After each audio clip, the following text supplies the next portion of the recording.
नमस्कार दोस्तों, ज्ञान फेयर में आप सभी का स्वागत है। आज के इस वीडियो पार्ट में हम लोग चर्चा करने वाले हैं हिंदी के नेक्स्ट टॉपिक जो है हमारा वर्णमाला का। अर्थात आज का जो टॉपिक है हिंदी वर्णमाला की चर्चा हम लोग करने वाले हैं। हिंदी वर्णमाला से रिलेटेड एग्जाम में जिस तरीके से क्वेश्चन पूछता है और जिस हिसाब से क्वेश्चन पूछता है, जो क्वेश्चन पूछता है वो सभी को हम लोग आज के डेट में डिक्लेयर अर्थात क्लियर करने वाले हैं। आप लोग बने रहिएगा और वॉच करते रहिएगा। पसंद आए तो क्या करना है, आप लोग सब कुछ जानते हैं, बताने की जरूरत नहीं है। फिलहाल हमारा जो कर्तव्य हम अपना कर्तव्य निभाएंगे, आप अपना कर्तव्य निभाइएगा। ठीक, तो आज हम लोग क्या पढ़ने वाले हैं, हिंदी वर्णमाला पढ़ने वाले हैं। हिंदी वर्णमाला में पूछा जाता है हिंदी वर्णमाला के कितने भेद होते हैं। तो हिंदी वर्णमाला के दो भेद होते हैं। एक होता है आपका स्वर, एक होता है आपका स्वर, दूसरा होता है आपका व्यंजन। ठीक, स्वर और व्यंजन दो भागों में बांटा जाता है हिंदी वर्णमाला को। ठीक, और भी क्वेश्चन पूछता है कि हिंदी वर्णमाला में वर्णों की संख्या कितनी होती है। तो हम इसको मिटाते हैं और बताते हैं आपको हिंदी वर्णमाला में वर्णों की संख्या कितनी होती है। किसकी? हिंदी वर्णमाला में वर्णों की संख्या अगर आपसे पूछ दे तो हिंदी वर्णमाला में वर्णों की संख्या होती है 52, अर्थात 52 वर्ण होते हैं। अब इन वर्णों को किस किस हिसाब से डिवाइड किया गया वो भी समझ लेते हैं हम लोग। तो हिंदी वर्णमाला में सबसे पहले आपका होता है मूल स्वर। क्या होता है? मूल स्वर, जिसकी संख्या होती है 11। दूसरा होता है आपका अयोगवा, दूसरा होता है आपका अयोगवा जिसकी संख्या होती है 2। तीसरा होता है आपका मूल व्यंजन, तीसरा क्या होता है? मूल व्यंजन जिसकी संख्या होती है 33। चौथा होता है आपका द्विगुण व्यंजन, चौथा क्या होता है आपका? द्विगुण व्यंजन जिसकी संख्या होती है 2। पांचवा होता है आपका संयुक्त व्यंजन, पांचवा क्या होता है आपका? संयुक्त व्यंजन जिसकी संख्या होती है 4। इस तरीके से करके अगर आप लोग जोड़ेंगे तो आपको 52 वर्ण आपको देखने को मिलेंगे। लेकिन आप लोग याद रखिएगा कि वर्णमाला में दो भेद होते हैं, स्वर और व्यंजन। क्वेश्चन पूछता है कितने भेद, स्वर और व्यंजन, लेकिन वर्णों को डिवाइड करने का जो तरीका होता है तो मूल स्वर 11, अयोगवा 2, मूल व्यंजन 33, द्विगुण व्यंजन 2, संयुक्त व्यंजन 4। ठीक, अब स्टेप बाय स्टेप करके 1 बाय 1 करके हम लोग सब कुछ समझेंगे कि मूल स्वर क्या होते हैं, अयोगवा क्या होते हैं, मूल व्यंजन, द्विगुण और संयुक्त व्यंजन होते क्या है और इनके कितने कितने भेद है, क्या क्या किस किस तरीके से क्वेश्चन पूछता है। सभी चीज़ों को हम लोग पढ़ते हुए चलेंगे। आप लोग वॉच करते रहिएगा, देर ना करिएगा। ठीक, चलिए हम लोग स्टार्ट करते हैं सबसे पहले मूल स्वर की। ठीक, चलिए हम उसको मिटाते हैं और मूल स्वर को समझाते हैं। बात कर लेते हैं स्वरों की। किसकी बात कर लेते हैं हम लोग बात करेंगे स्वर की। किसकी बात करेंगे हम लोग? स्वर की बात करेंगे। देखिए, स्वर को हम लोग क्या बोलते हैं? स्वर को अच भी बोला जाता है। स्वर को क्या लिखा जाता है, फिर बोला जाता है अच। बार बार क्वेश्चन में पूछा जाता है कि स्वर को क्या कहा जाता है। स्वर को अच कहा जाता है। एकदम नोट रखिएगा, हमेशा के नोट रखिएगा, दिमाग में खोपड़ी में घुसा कर रखिएगा। स्वर को क्या बोला जाता है? अच बोला जाता है। ठीक, स्वरों की संख्या पूछ दे तो स्वरों की संख्या होती है 11। ठीक, स्वरों की संख्या कितनी होती है? 11। कौन कौन से होते हैं स्वर? आपको हो जाते हैं अ, आ, दीर्घ स्वर, दीर्घ ई, लघु ई मतलब छोटी ई, बड़ी ई, दीर्घ ऊ अर्थात छोटा ऊ, लघु ऊ बड़ा ऊ, ए, ओ और औ। ठीक, इस तरीके से करके आपके स्वरों की संख्या कितनी हो जाती है? 11। 1 2 3 4 5 6 7 8 9 10 11। कितने स्वर? सॉरी, ई ऊ और यहाँ पे आपका एक ऋषि छूट गया, आप लोग वो रख लीजिएगा। तो इस तरीके से आपके करके स्वरों की संख्या कितनी हो जाती है? 11। ठीक, अब इस 11 स्वरों के में भी कई तरीके से मतलब मतभेद किया गया है, अर्थात कई तरीके से क्वेश्चन पूछ लेता है। सबसे पहले क्वेश्चन पूछता है कि उच्चारण के आधार पर स्वरों की संख्या कितनी होती है। क्या क्या क्वेश्चन पूछता है कि उच्चारण के आधार पर, उच्चारण के आधार पर स्वरों की संख्या अगर आपसे पूछ दे तो उच्चारण के आधार पर स्वरों की संख्या होती है 10। कितनी होती है? 10। क्यों होता है? क्योंकि अगर आप ऋषि को देखेंगे तो ऋषि का उच्चारण र की तरह होता है। कैसे? र, तो री र। तो जब र की तरह हो जाता है तो वो ऑटोमेटिक व्यंजन में चला जाता है। अब जब व्यंजन में चला जाएगा तो उसको हम लोग उच्चारण में जब व्यंजन रख लेंगे तो उसको हम स्वरों में रखेंगे नहीं, इसलिए उच्चारण के आधार पर स्वरों की संख्या कितनी हो जाती है? 10 हो जाती है। ठीक, आपके भोलानाथ तिवारी ने भी, उसने डॉक्टर भोलानाथ तिवारी ने भी, डॉक्टर भोलानाथ तिवारी ने भी स्वरों की संख्या कितनी बताया? तो उन्होंने भी स्वरों की संख्या कितनी बताया? तो उन्होंने स्वरों की संख्या बताया 10। क्यों बताया? क्योंकि वो भी ऋषि को क्या कहते हैं? स्वर नहीं है। क्या कहते हैं, ऋषि जो है आपका स्वर नहीं है, उनके हिसाब से भी स्वरों की संख्या कितनी है 10। ठीक, लेकिन अर्थ के आधार पर स्वरों की संख्या पूछ दे, क्या पूछ दे कि अर्थ के आधार पर स्वरों की संख्या कितनी होती है, तो अर्थ के आधार पर स्वरों की संख्या अगर आपसे पूछ दे, अर्थ के आधार पर स्वरों की संख्या, अर्थ के आधार पर स्वरों की संख्या अगर आपसे पूछ दे तो अर्थ के आधार पर स्वरों की संख्या हो जाती है 13। कितनी हो जाती है 13। अब आप पूछेंगे कैसे 13 हो गई, भाई साहब 13 हो जाएंगे कैसे, देखिए सबसे पहले आपका हो जाता है मूल स्वर। क्या हो जाता है, मूल स्वर, जिसकी संख्या कितनी होती है 11। ठीक, प्लस आपका होता है अयोग वाह, प्लस आपका अयोग वाह, जिसकी संख्या कितनी होती है 2। तो इस तरीके से 11 और 2 मिलके कितने बन जाएंगे 13 बन जाएंगे। ठीक, अब मूल स्वर में ये आपके जितने स्वर हैं ये 11 के 11 मूल स्वर आ जाएंगे। अयोग वाह में आपका क्या आ जाता है, अयोग वाह में अंग और अ, तो अगर इसको भी हम लोग ले लेते हैं, बाकी 11 मूल स्वरों को ले लेते हैं, 2 ये, इस तरीके से मिलके 13 आपके अर्थ के आधार पे स्वरों की संख्या बन जाती। ठीक, क्वेश्चन पूछे अर्थ के आधार पे तो 13, अब क्वेश्चन पूछ दे उच्चारण के स्थान पे 10, वैसे नॉर्मल 11। ठीक, लेकिन अगर पूछ दे कि संस्कृत में स्वरों की संख्या कितनी है, क्या पूछ दे कि संस्कृत में स्वरों की संख्या, संस्कृत में अगर स्वरों की संख्या पूछ दे कि संस्कृत में स्वरों की संख्या कितनी है, तो संस्कृत में स्वरों की संख्या है 9। कितनी है 9 है। कौन कौन से, तो संस्कृत में स्वर आ जाते हैं आपके अ, ई, उ, ऋषि, लिरि, ए, ऐ, ओ और औ। ठीक, इस तरीके से 9 आपके संस्कृत के आधार पे स्वरों की संख्या आती है, अ, ई, उ, ऋषि, लिरि, ए, ऐ, ओ, औ। ठीक, तो आपसे पूछ दे संस्कृत में स्वरों की संख्या 11, अर्थ के आधार पर स्वरों की संख्या 13, उच्चारण के आधार पर स्वरों की संख्या 10, वैसे नॉर्मल स्वरों की संख्या 11। ठीक, तो हम लोग पढ़ने वाला है इस 11 को ही, इसमें किस किस तरीके से मतलब स्वरों का डिवाइडेशन किया गया है और इसमें भी क्या क्या क्वेश्चन पूछ सकता है, वही हम लोग पढ़ने वाले हैं। ठीक, तो हम इसको मिटाते हैं और इसको आपको और भी विधिवत तरीके से समझाते हैं जो एग्जाम में क्वेश्चन पूछा गया। ध्यान रहे, वॉच करिए और लिखते भी चलिए। ठीक, चलिए हम लोग आगे बढ़ते हैं। अब आपसे स्वरों को पूछता है कि स्वरों का वर्गीकरण किस तरीके से होता है और स्वर कितने प्रकार के होते हैं, या फिर किस किस तरीके से, 2 तरीके से क्वेश्चन पूछता है कि कालमान अर्थात मात्रा के आधार पर स्वरों का वर्गीकरण। पहला क्वेश्चन क्या पूछ देता है, पहला क्वेश्चन पूछता है कि कालमान, क्या पूछता है, कालमान अर्थात मात्रा, कालमान अर्थात मात्रा के आधार पर स्वरों का वर्गीकरण, मात्रा के आधार पर स्वरों का वर्गीकरण अगर आपसे पूछ दे तो कालमान अर्थात मात्रा के आधार पर स्वरों का वर्गीकरण कितना होता है, स्वरों के कितने भेद होते हैं, 3 भेद होते हैं। कालमान अर्थात मात्रा के आधार पर स्वरों के 3 भेद होते हैं। कौन कौन से होते हैं आपको हम वो भी समझ आते हैं। तो पहला आपका होता है कालमान अर्थात मात्रा के आधार पर, पहला आपका ह्रस्व स्वर, पहला आपका ह्रस्व स्वर। ठीक, दूसरा आपका होता है दीर्घ स्वर, दूसरा आपका क्या हो जाता है दीर्घ स्वर, तीसरा आता है आपका प्लुत स्वर। कितने, प्लुत स्वर। इस तरीके से आपके कालमान अर्थात मात्रा के आधार पर स्वरों का भेद 2 होता है, लेकिन अर्थ के आधार पर स्वरों के सिर्फ 2 ही भेद होते हैं। किसके, अर्थ के आधार पर। ठीक, अर्थ के आधार पे बस ह्रस्व और दीर्घ होता है, प्लुत नहीं होता है, लेकिन कालमान मात्रा के आधार पे 3 हो जाते हैं, ह्रस्व, दीर्घ और प्लुत। ठीक, अब ह्रस्व को किसी और नाम से भी जाना जाता है, तो ह्रस्व को हम लोग किस नाम से जानते हैं, ह्रस्व स्वर को हम लोग बोलते हैं मूल स्वर, ह्रस्व स्वर को मूल स्वर भी बोला जाता है। ह्रस्व स्वर को आपको लघु स्वर भी बोला जाता है। क्या बोला जाता है, लघु स्वर भी बोला जाता है। और ह्रस्व स्वर को बोलने में कम से कम समय अर्थात कम से कम मात्रा अर्थात 1 मात्रा का समय लगता है, इसीलिए हम लोग एक मात्रिक स्वर भी बोलते हैं। क्या बोलते हैं, एक मात्रिक स्वर भी बोलते हैं हम लोग, किसको, ह्रस्व स्वर को। ठीक, दीर्घ स्वर को क्या क्या बोला जाता है, तो दीर्घ स्वर को आपका गुरु स्वर बोला जाता है, दीर्घ स्वर को गुरु स्वर बोला जाता है। और आपका गुरु स्वर के साथ साथ संयुक्त स्वर भी बोला जाता है, संयुक्त स्वर नहीं बल्कि संधि स्वर बोला जाता है।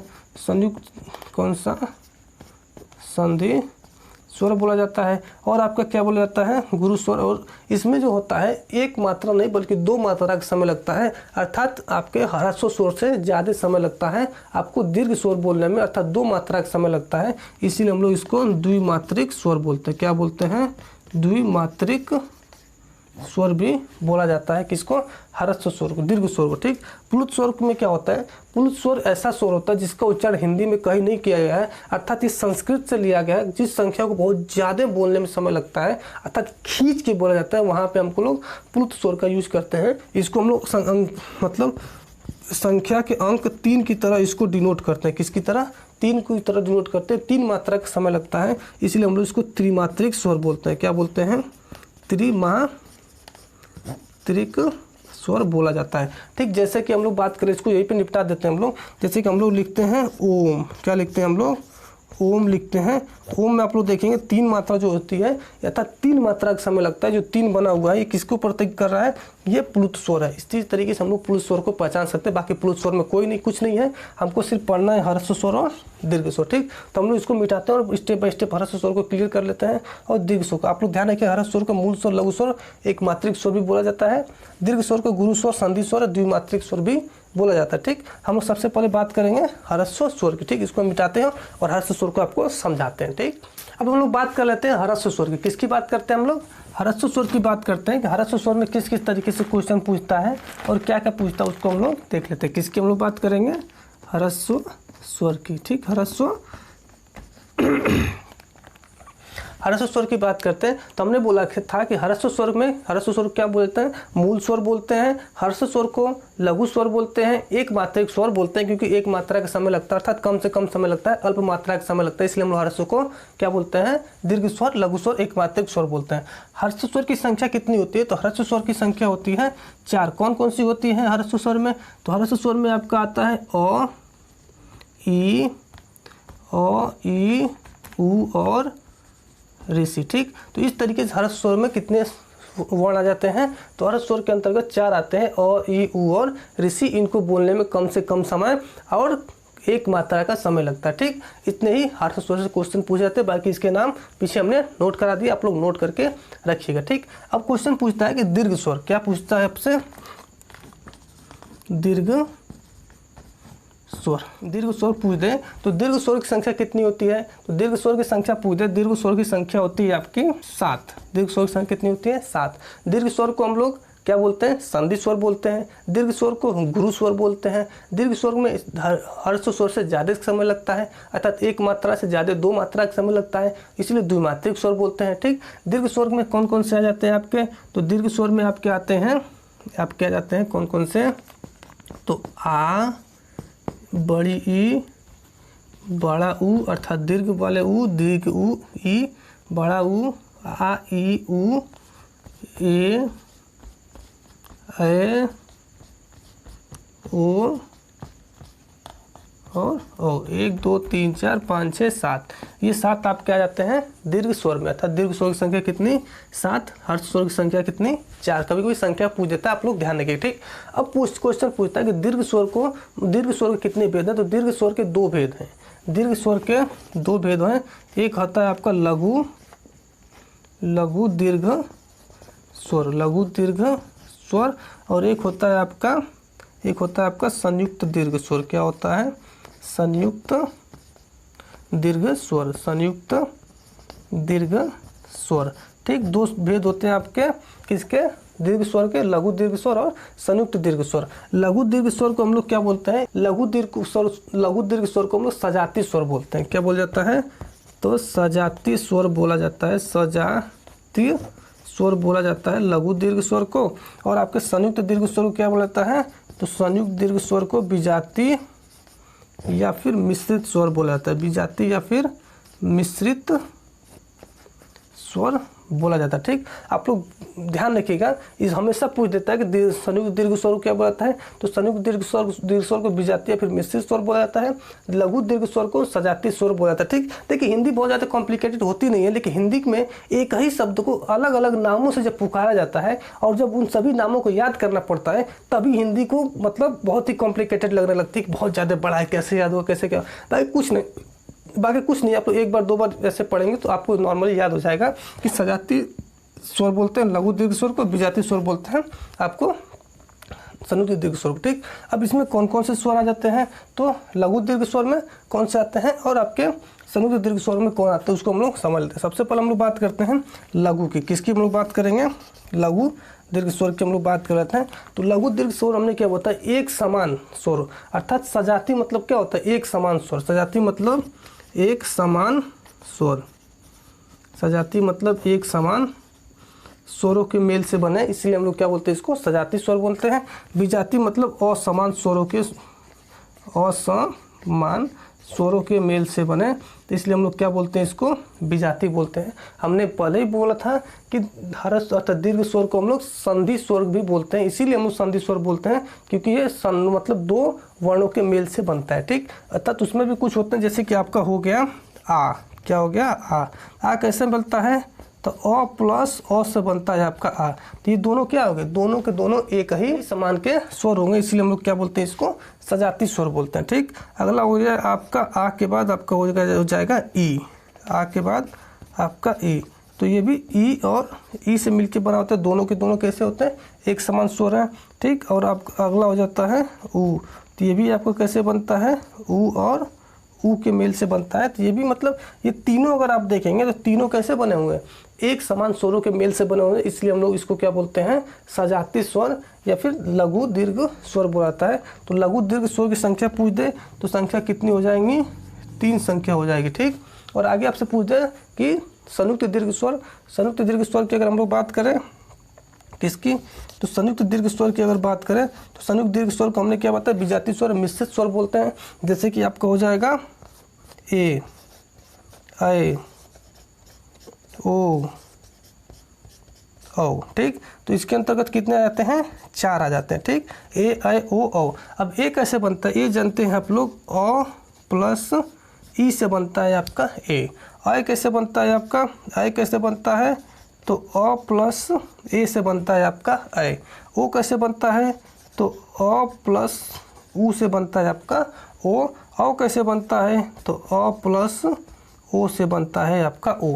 तो ये देखिए आप लोग, ये सारे जो वर्ण है या फिर सारे जो स्वर है वो अलग अलग स्वरों से मिलके बना हुआ है, इसलिए हम लोग इसको विजाती स्वर बोलते हैं और इसको सजाती स्वर बोलते हैं। अर्थात लघु दीर्घ स्वर को सजाती स्वर और संयुक्त दीर्घ स्वर को विजाती स्वर इस तरीके से बोला जाता है। ठीक, आप लोग ये बात ध्यान रखिएगा। विजाती स्वर, मिश्रित स्वर भी बोला जाता है, कई तरीके से बोला जाता है। ठीक, बस आप लोग याद रखिएगा, ये रहे आपके दीर्घ स्वर और ये रहेगा आपका हर्ष स्वर। लघु स्वर हमने आपको और प्लुत स्वर हमने तो आपको तुरंत ही बता दिया था कि ज़्यादा से ज़्यादा समय लगता है, 3 मात्रा का समय लगता है, 3 अंक के तरह इसको दर्शाया था, जैसे ओम हमने लिख के बताया था। ठीक, तो स्वर को हम लोग इस तरीके से डिवाइड करते हैं और इस तरीके से समझ लेते हैं। ठीक, इसमें से अब स्वरों को अलग अलग तरीके से बोला जाता है, अलग अलग तरीके से मेंशन किया जाता है, उसको हम लोग समझेंगे कौन कौन से तरीके से मेंशन फिर बोला जाता है, उसको हम लोग क्लियर करते हुए चल रहे हैं। फिलहाल हम लोग इसको मिटाते हैं और आगे बढ़ते हैं। क्वेश्चन पूछता है उच्चारण के स्थान के आधार पर स्वरों का वर्गीकरण। क्या क्वेश्चन पूछता है कि उच्चारण के स्थान के आधार पर, उच्चारण स्थान के आधार पर स्वरों का वर्गीकरण। उच्चारण स्थान के आधार पर स्वरों का वर्गीकरण अगर आपसे पूछ दे तो उच्चारण स्थान के आधार पर स्वरों का वर्गीकरण कितने प्रकार से होता है? किसमें? उच्चारण स्थान के आधार पे। तो देखिए, अगर नॉर्मल हिंदी की बात करें तो हिंदी में उच्चारण का स्थान होता है 5, लेकिन हिंदी में ही स्वरों की बात कर दें तो स्वरों के उच्चारण स्थान होते हैं 6। तो हिंदी में, नॉर्मल हिंदी में कितने होते हैं? 5। कौन कौन से होता है आपका? पहला होता है कंठ, कंठ के बाद आपका होता है तालु, कंठ के बाद तालु, तालु के बाद आपका होता है मूर्धा, तालु के बाद आपका मूर्धा, मूर्धा के बाद आपका दंत, दंत के बाद आपका ओष्ठ। ठीक, तो इस तरीके से करके आपके 5 हो जाते हैं हिंदी में। ठीक, लेकिन आप लोग एक बात ध्यान रखिएगा कि हिंदी में स्वरों का उच्चारण दंत से नहीं होता है, स्वरों का उच्चारण दंत से नहीं होता है। आप लोग नोट में लिख भी लीजिए, हम लोग नोट में लिख भी लेते हैं, क्वेश्चन पूछ लेता है कि किसका उच्चारण दंत से नहीं होता है, तो स्वरों का उच्चारण दंत से नहीं होता है।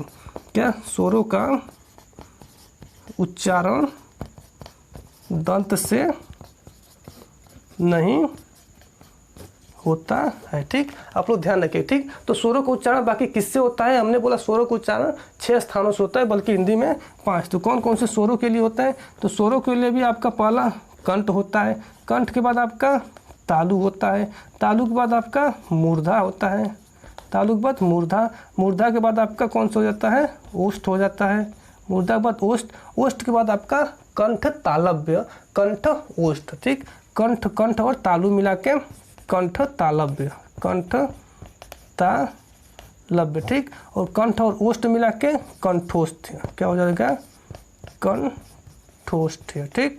इस तरीके से आपका स्वरों के कितने हो जाते हैं, 6 हो जाते हैं उच्चारण के स्थान, ठीक। अब देखिए इनमें कौन कौन से, इनके अंतर्गत कौन कौन से स्वर आपके बोले जाते हैं उसको हम समझ लेते हैं। तो कंठ से कौन कौन से स्वर बोले जाते हैं, तो कंठ से आपके देखेंगे, कंठ से सबसे पहले स्टार्टिंग में अ आ, शुरू से हम लोग स्टार्ट करें, जैसे हम लोग हिंदी मतलब स्वर जो होते हैं अ आ ई उ ऐसे करके होते हैं, वैसे हम लोग इधर से स्टार्ट करेंगे, इधर बढ़ेंगे। सबसे पहले हम अ आ, कंठ से अ आ हम लोग लिख लेंगे, कंठ से अ और आ, ठीक।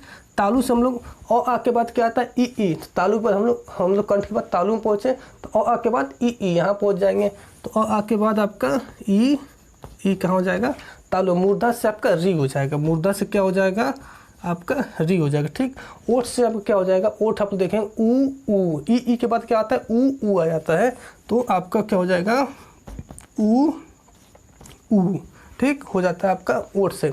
अब कंठ और तालु देखें, कंठ और तालु को मिला के ए आई बोला जाता है, क्या बोला जाता है, कंठ और तालु मिला के ए और आई बोला जाता है। कंठ और ओष्ठ मिला के ओ औ बोला जाता है, कंठ और ओष्ठ मिला के ओ औ, ठीक। अगर आप लोग नॉर्मल बस आपको ये सीरीज याद रहती है तो आप लोग ऐसे भी लिख लेंगे अ आ ई उ ए ऐ ओ औ, ऐसे करके आप लोग इसको मुद्दा को उठा नीचे कर दीजिएगा तो आप लोग और भी सीरीज बना पाएंगे। लेकिन जो सीरीज होता है मुख का ऐसे उच्चारण स्थान का, वैसे हमने बनाया है। तो मतलब स्वरों का उच्चारण स्थान 6 प्रकार से और इसका मतलब नॉर्मल हिंदी का 5 प्रकार से, ठीक। तो स्वरों का वर्गीकरण कितने प्रकार से होता है, 6 प्रकार से होता है, आप लोग ध्यान रखें, ठीक। अब हम लोग इसको हटाते हैं और भी हमसे जो क्वेश्चन पूछता है उसको हम लोग समझ लेते हैं। आगे हमसे पूछता है जीव के आधार पे स्वरों का वर्गीकरण, क्या पूछता है हमसे, पूछता है जीव के आधार पे स्वरों का वर्गीकरण, जीव के आधार पर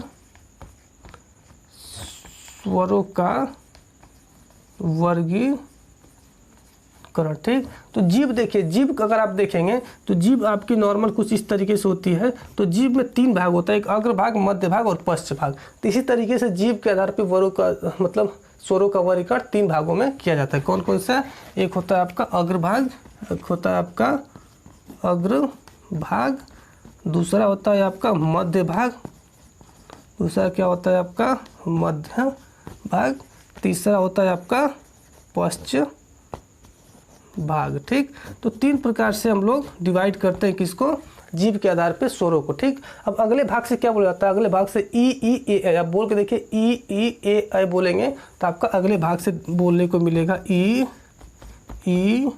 ए और आई, अगले भाग से, ठीक। मध्य भाग से क्या बोलने को मिलेगा, ओ, मध्य भाग से आ बोलेंगे आप लोग, ओ जैसे बोलेंगे आप लोग, मध्य भाग में मिलेगा आपका ओ, क्या मिलेगा आपका मध्य भाग में, और देखने को मिलेगा। बाकी पश्च भाग में आपको क्या मिल जाएगा, आ मिल जाएगा, ऊ मिल जाएगा, ऊ मिल जाएगा, ओ मिल जाएगा और ओ मिल जाएगा आपके पश्च भाग से। बाकी जो बच रहा है सब आप उठा के इसमें रख दीजिए।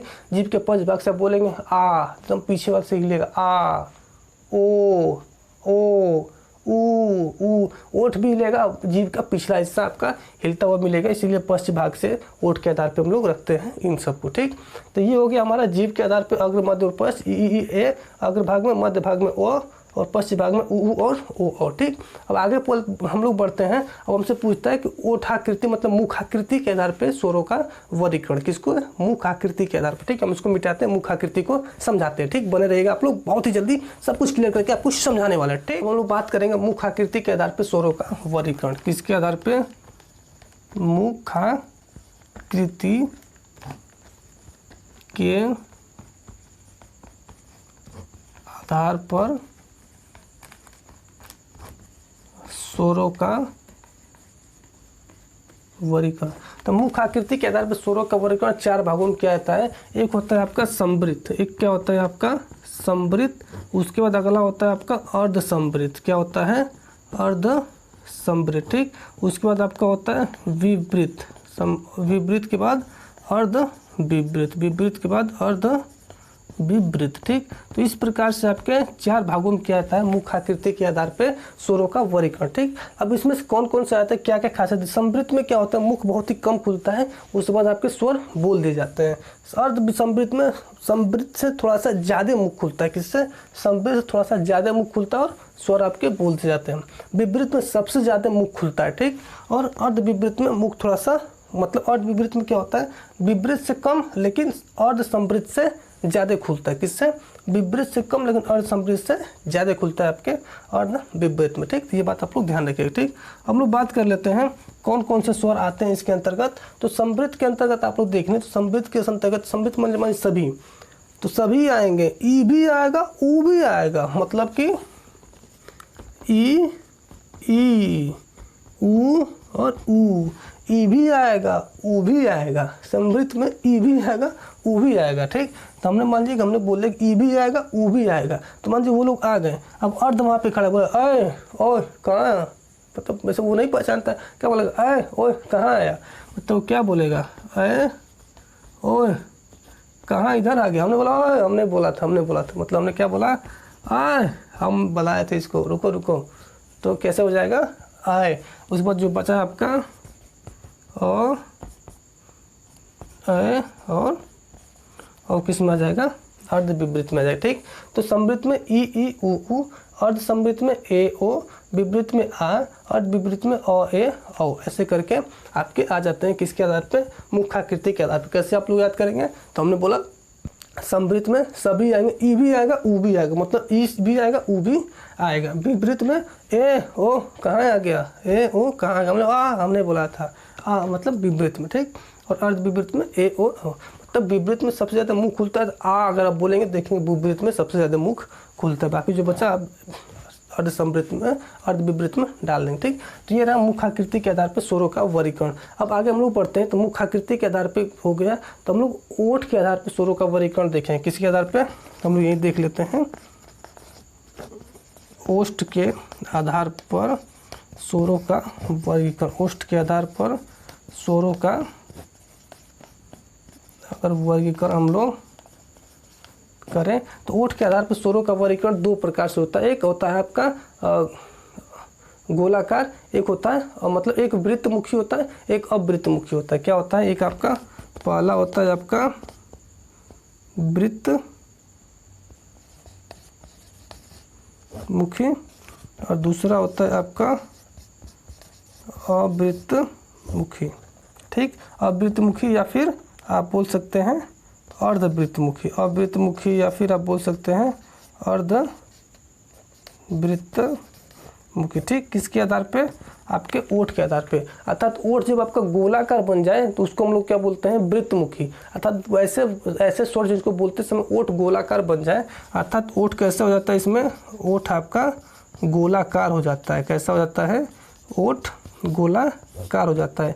ऐसे कौन कौन से होते हैं, तो अगर आप ऊ बोल रहे हैं, बड़ा ऊ बोल रहे हैं, ओ बोल रहे हैं और ओ बोल रहे हैं, तो आप देखेंगे आपका ओठ कैसा हो जाएगा, गोलाकार, ऊ ऊ ओ औ, ऐसे ओठ गोलाकार हो जाता है।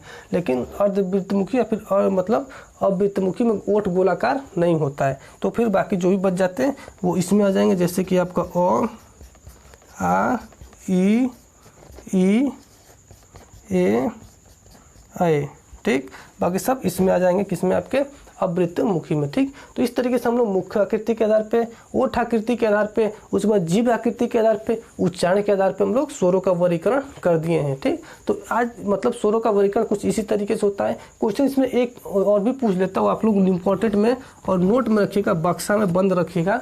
पूछता है क्वेश्चन, स्त्रीलिंग स्वर कौन से हैं। क्या पूछता है, स्त्रीलिंग स्वर कौन से हैं, तो आप लोग ध्यान रखिएगा क्या पूछता है, स्त्रीलिंग स्वर कौन कौन से हैं।